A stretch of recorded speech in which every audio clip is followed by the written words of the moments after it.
안녕하세요. 문근사입니다. 오늘은 앤서니 스토어의 공격성, 인간의 재능이라는 책을 주제로 이야기를 나눠보겠습니다. 이 책의 저자가 주장하는 바는 우리가 인간의 공격성을 정의할 때 부정적인 면만을 강조하기 쉬운데 우리의 선입견과는 달리 이 공격성에는 생존을 위해서 반드시 필요한 역할을 하는 긍정적인 면도 있다는 것입니다. 우선 인간이 가진 공격성의 부정적인 면을 살펴보면 동물들은 포식자와 먹잇감의 관계에 있을 때 포식자는 공격성을 드러내서 먹잇감을 죽입니다. 그런데 포식자가 먹잇감을 죽이는 경우에도 그 먹잇감이 되는 동물을 닥치는 대로 죽인다거나 또는 전멸시키는 행동을 하지는 않습니다. 육식동물은 자기가 당장 필요한 만큼의 사냥이 끝나면 더 이상 사육을 하지를 않습니다. 또 먹잇감이 아닌 다른 동물을 죽이는 일은 거의 없습니다. 그런데 인간은 필요에 상관없이 다른 종을 죽입니다. 어떤 경우에는 특정 지역의 종을 완전히 전멸시키기도 합니다. 이 동물들은 싸움에서 지면 자신의 이 배를 드러내는 등 약한 부분을 내보이거나 항복을 표시하는 행동을 취합니다. 우리가 집에서 키우는 개나 고양이도 이 배를 드러내는 것은 복종의 표현인 경우가 많습니다. 그런 상황이 되면 싸움의 승자는 더 이상 패자를 공격하지 않습니다. 인간 역시 패배를 한 쪽에서 승자에게 무릎을 꿇는다거나 손을 모아서 자비를 구하는 행동을 통해서 승자에게 아량을 구하기도 합니다. 인간은 이런 경우에도 동물과 달리 공격을 멈추는 경우가 거의 없습니다. 또 동물은 자신의 새끼가 독립하기 전까지는 힘으로 제압하면서 자신의 의지대로 따르도록 합니다. 그리고 어떤 특정 상황에 몰리면 새끼를 잡아먹기까지 합니다. 하지만 자신의 새끼를 죽을 때까지 고의로 때리는 동물은 없습니다. 그러나 인간은 그렇지 않습니다.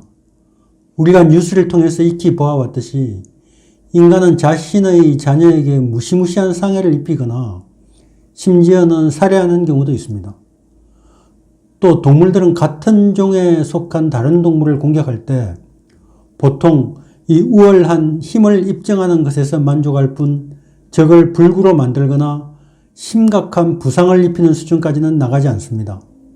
사자들이 영역 다툼을 할 때도 대부분 자기 영역에서 이 쫓아내는 것으로 공격이 마무리됩니다. 그러나 인간은 희생자가 몸을 피하도록 두지를 않습니다. 인간은 거기서 멈추지 않고 패배한 상대가 차라리 죽는 게 낫다고 생각할 만큼 지독한 치욕과 고통을 가하고 종종 죽이기까지 합니다. 인간은 상대방의 고통 속으로 들어가서 상대가 느끼는 고통을 상상할 수 있는 능력이 있습니다. 이 인간이 가진 자비심과 이타심은 모욕당하고 상처 입은 자와 동일시하는 감정에 바탕을 둔 것입니다. 그러나 거꾸로 이 동일시를 바탕으로 인간의 잔혹성이 발휘되는 경우도 있습니다. 이미 자신의 그 우월성이 입증되었는데도 불구하고 적에게 계속 고통과 치욕을 주는 행동을 합니다. 이런 심리는 분명히 적의 고통을 상상할 수 있는 우리의 능력과 관계가 있습니다. 이처럼 공감 능력은 동전의 앞, 뒷면과 같이 선한 면과 악한 면이 동시에 존재하는 인간의 능력입니다. 우리 인간이 생태계에서 가장 공격적인 생명체 중 하나라는 사실은 논란의 여지가 없습니다. 몇몇 설치류를 제외하면 이 척추 동물 중에 같은 종의 일원을 습관적으로 파괴하는 동물은 오로지 인간뿐입니다. 인간에게는 거의 대부분의 동물에게 장착된 동일 종 간의 살육을 삼가도록 하는 안전장치가 없습니다. 따라서 인간이 호모 사피엔스라는 종을 전멸시키는 것도 불가능한 일이 아닙니다. 사실 인간이 가진 핵무기는 우리들을 최소 몇 번을 반복해서 전멸시킬 수 있는 수준입니다. 이처럼 인간이 가진 잔혹성은 우리 인간 고유의 생물학적 특성입니다. 모든 동물사회는 생존을 위한 경쟁이 일어나는 장입니다. 이 생존을 위한 경쟁에서 살아남기 위해서는 필수적으로 영역을 지켜내야 합니다. 동물들은 서식지가 이 사용할 수 있는 범위를 넘어서지 않도록 스스로 꾸준히 개체수를 조절합니다. 우리가 숲속에 가면 많은 새들이 지저귀는 소리를 듣습니다. 이 지저귐은 새들이 즐거워서 노래하는 것이 아닙니다. 새들의 거의 대부분의 지저귐은 이곳은 내 영역이다를 외치는 경고입니다. 인간 역시 영역적인 동물입니다. 이 영역적 동물이라는 천성은 이웃에 사는 사람들이 조밀해질수록 상당한 적대감을 불러일으킵니다. 누군가 자기 집 마당을 침입하거나 아니면 모르는 사람이 아파트 현관문 안으로 들어오면 격렬한 공격심이 일어납니다. 이것은 자신의 영역이 침범당한 것에 대해서 인간이 일으키는 본능적인 반응입니다. 국가 간의 경우에도 마찬가지입니다. 국경을 넘어온 적은 격렬한 공격적 반응을 유발할 수밖에 없습니다. 그러므로 여기가 우리 민족의 땅이다 라고 주장하는 인간의 반응은 아주 본능적인 것입니다. 이번에는 인간이 가진 공격성의 긍정적인 면을 살펴보겠습니다. 우선 인간이 이렇게 공격적인 동물이 아니었다면 우리 인간이 생태계를 지배하는 최고지위에 오르지는 못했을 것입니다. 이 공격적 충동의 첫 번째 기능은 동물이 생존 투쟁에서 같은 종과 경쟁하도록 하는 것입니다. 그런데 동물들은 이 경쟁의 어느 순간이 되면 경쟁을 멈춥니다. 그에 비해 인간의 공격성은 이 경쟁을 끝까지 밀어붙입니다. 우리 주위에서 경쟁은 항상 일어나고 있습니다. 지금 현재도 교실에서, 연구실에서, 기업에서, 또 국가들 사이에서 끊임없이 경쟁이 일어나고 있습니다. 이 공격성을 통한 경쟁은 지금의 인류가 쌓아올린 지적인 업적을 만들어낸 토대입니다. 인간은 이 경쟁을 통해서 급격히 성장할 수 있었고 생태계를 지배하게 되었습니다. 이 공격성의 또 다른 기능은 사회 내부의 평화와 질서를 유지하는 것입니다. 공격성은 사회 내에서 계급, 즉 서열을 정하는 역할을 합니다. 사회 내에 서열이 확립되어 있다는 점은 집단 전체로 볼 때는 유리한 점이 많습니다. 이 서열을 받아들일수록 사회 전체 구조는 더욱 안정적이 됩니다.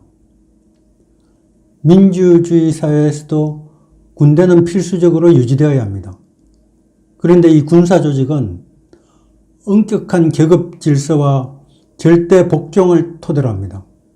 이렇게 대규모 집단을 응집시킬 수 있으려면 계급 외에는 다른 방식을 찾기란 거의 불가능합니다. 민주주의가 가장 발달된 국가도 외부의 적이 위협을 가하면 자유주의 원칙을 일부 무시하면서 통제력을 가장 중요한 요소로 삼는 집단 구조로 회귀하는 경향을 강하게 드러냅니다. 미국이 9.11 테러를 당한 후에 각종 입법 조치를 통해서 국민의 기본권을 제한하는 행동을 한 것이 그 예입니다.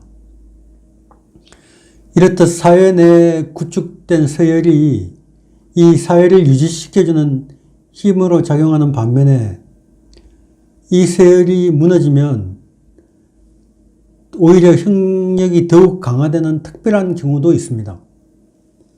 지진이나 홍수, 산불과 같은 자연재해가 닥쳐서 위기가 발생했을 때 그때는 뭐 진보냐 보수냐 이런 걸 따지질 않습니다. 계급이나 신념, 나이, 빈부격차, 지혜의 구분이 일시적으로 무너지고 평화로운 상황에서보다 훨씬 더 긴밀히 서로에게 의존하게 됩니다. 이처럼 서로를 위하는 감정이 증폭되는 현상은 홍수나 지진, 또는 너무나 막강해서 방어가 불가능하리라고 판명되는 적과 같이 아주 불가항력적이거나 우리의 적극적인 저항이 무의미한 그런 커다란 재앙이 닥친 상황에서는 가장 극명하게 드러납니다. 공통의 적을 맞닥뜨리면 우리는 평소에는 결코 느낄 수 없었던 결속력으로 뭉치게 됩니다. 지금 미국과 중국은 극렬한 무역전쟁 중이고 서로를 향해 무력을 사용할 수도 있는 것처럼 대립하고 있습니다. 그런데 이때 갑자기 외계인이 지구를 정복하려고 침공한다면 어떻게 될까요? 모르긴 몰라도 미국과 중국은 똘똘 뭉치게 될 것입니다. 이 우리 사회를 이끌어가는 정치인들은 보통 사람들보다도 높은 공격적 충동을 가지고 있다고 합니다.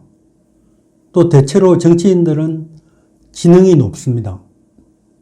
그런데 의사나 법관, 공무원, 교사, 공인중개사도 시험을 통해서 자격을 획득합니다. 그런데 우리가 살아가는 사회의 주요한 한 축을 담당하는 정치인들은 자기 스스로 선택에 의해서 정치인이 됩니다. 그리고 다른 직업과는 달리 연구 논문을 제출하거나 시험에 응시해서 정치에 적합하다는 판정을 받거나 아니면은 정치에 자기가 최적화되어 있다는 지식이나 식견을 증명할 필요가 없다는 점이 특징입니다. 법률가는 자신이 시험을 통과한 후에 이 자격이 검증된 상태에서 훌륭하게 자신의 임무를 수행하고 또 업적도 쌓을 수 있습니다. 그렇게 한 법률가가 있다고 가정해 보겠습니다. 그런데 그 법률가가 과연 정치도 잘할 수 있는지는 우리는 알 수가 없습니다.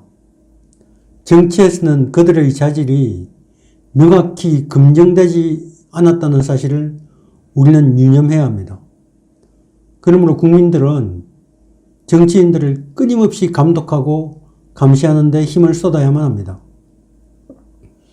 중세의 이 소장농들은 그들에게 주어진 이 조그만 경작지에서 나오는 보잘것없는 몫이나마 지켜내기 위해서 자신이 가진 공격성을 온통 소진해야 했기 때문에 체제에 저항할 다른 공격성을 보이기는 힘들었습니다.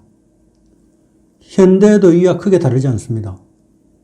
우리들도 당장 우리 앞에 닥쳐 있는 생존의 문제를 해결하느라 우리의 공격성을 온통 쏟아붓고 있습니다. 그런데 자신의 공격성을 최대한으로 쏟아부었는데도 불구하고 더 이상 생존이 불가능해지는 개체들이 이 사회 속에서 많아지면 그들의 공격성은 체제를 향하게 됩니다. 그러면 사회는 붕괴하기 시작하면서 거대한 혼돈으로 빠져들게 되는 것입니다. 그러므로 정치는 그 무엇보다도 사회 구성원의 생존의 문제를 해결하는 것을 제1의 덕목으로 삼아야 합니다. 오늘은 인간의 공격성에 대해 이야기해 보았습니다. 구독과 좋아요 부탁드리면서 이만 마치겠습니다. 감사합니다. 다음 시간에 뵙겠습니다.